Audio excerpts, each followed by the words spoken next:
தலை முழுவதும் ரத்தம் வழிந்தபடி வீட்டு வாசலில் நின்று அழுத இளம்பெண்.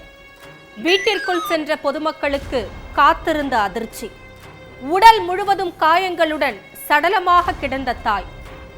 ஆட்டோவில் தப்பி ஓடிய நபரை வலைவீசி தேடி வரும் போலீஸ். தாயை கொலை செய்யும் அளவுக்கு குடும்பத்தில் என்ன பிரச்சனை ஏற்பட்டது? பின்னணி என்ன?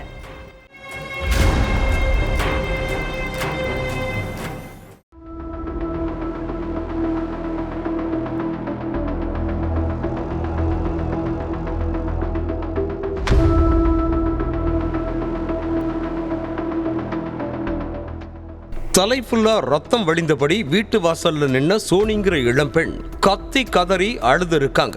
இதை பார்த்து பதறிப்போன பொதுமக்கள் சோனி கிட்ட என்னாச்சு, எதுக்கு உன் தலை ஃபுல்லா ரத்தமா இருக்குன்னு கேள்வி கேட்டு இருக்காங்க. அடுத்து சோனியோட வீட்டுக்குள்ள ஓடி போய் பார்த்திருக்காங்க பொதுமக்கள். அங்க சோனியோட தாய் ஹுசைனா உடல் ஃபுல்லா காயங்களோட உயிரிழந்து கிடந்திருக்காங்க. அதுக்கப்புறம் சோனி கிட்ட உங்க அம்மா எப்படி உயிரிழந்தாங்கன்னு விசாரிச்சிருக்காங்க பொதுமக்கள். அதுக்கு சோனி எங்க அப்பா அம்மாவை அடிச்சு கொன்னுட்டு ஆட்டோட தப்பிச்சு போயிட்டாருன்னு சொல்லி அழுது இருக்காங்க.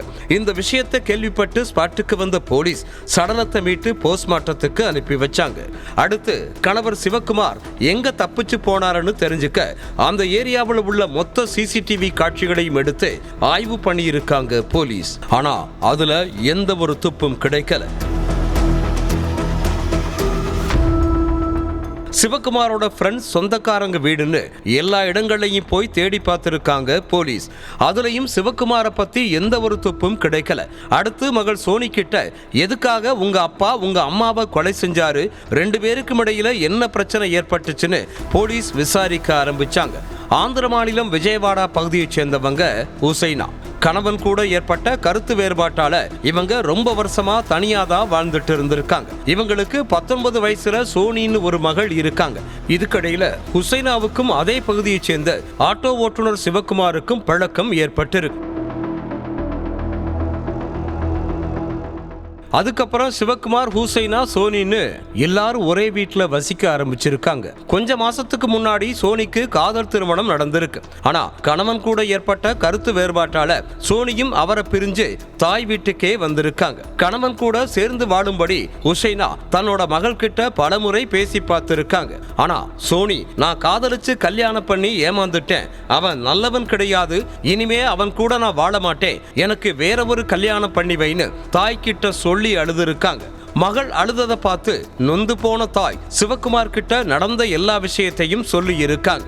அடுத்து சோனிக்கு ஒரு நல்ல இடத்துல மாப்பிள்ளை பார்க்கும்படியும் சிவகுமார் கிட்ட தெரிவிச்சிருக்காங்க.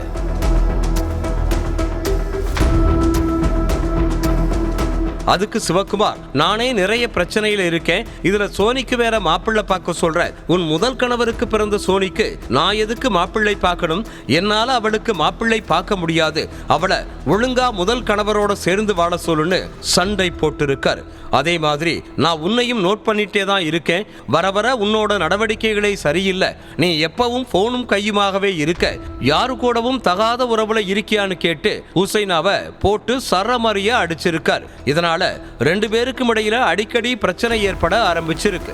சம்பவத்தன்னைக்கு நைட்டு மறுபடியும் சோனியோட திருமணம் விவகாரம் தொடர்பா 2 பேருக்கும் இடையில பிரச்சனை ஏற்பட்டிருக்கு.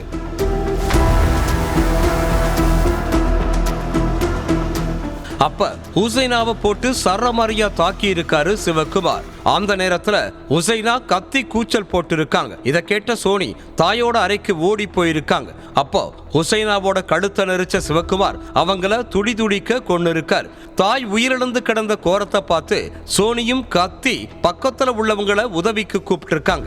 இதனால கடும் கோபமான சிவகுமார் வீட்டுல இருந்த உலக்கையை வச்சு சோனியோட மண்டையில ஓங்கி அடிச்சுட்டு ஆட்டோவில் ஏறி தப்பிச்சு போயிருக்காரு. ஆனா சோனி மூலமா எல்லா உண்மைகளையும் தெரிஞ்சுக்கிட்ட போலீஸ் தலைமறைவா இருக்கிற சிவகுமாரை வலை வீசி தேடிட்டு இருக்காங்க.